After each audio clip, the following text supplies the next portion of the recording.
Bonjour, je suis Muriel Coupaille, médecin nutritionniste et présidente de l'AFERO, l'Association française d'études et de recherche sur l'obésité. L'AFERO est la société savante de l'obésité en France et nos actions concernent à la fois la prise en charge des personnes en situation d'obésité, mais également l'enseignement et la recherche.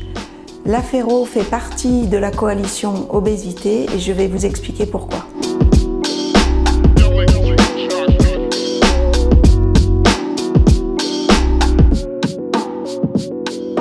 L'obésité est une maladie chronique qui touche plus de 8 millions de personnes en France, 17% des adultes, et ce pourcentage a doublé en 25 ans. Cette maladie, qui est définie simplement comme un excès de masse grasse, est en fait une maladie complexe, multifactorielle et grave. En effet, elle se complique de multiples pathologies comme le diabète de type 2, l'hypertension artérielle, le syndrome d'apnée du sommeil, les accidents vasculaires cérébraux, etc. Mais aussi de plus de 13 types de cancers différents selon le dernier rapport de l'OMS. Je vous rappelle également que l'obésité est un facteur de risque important de formes graves de Covid-19 et c'est donc un problème de santé publique majeur en France. Il faut donc qu'il soit traité comme tel.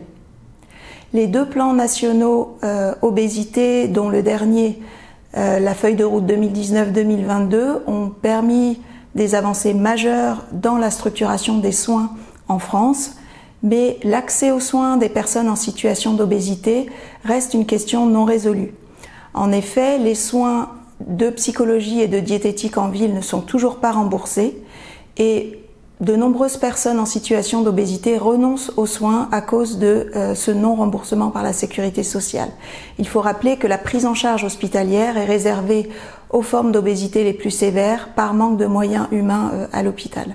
C'est dans ce contexte que la coalition obésité propose de faire de la lutte contre l'obésité une grande cause nationale.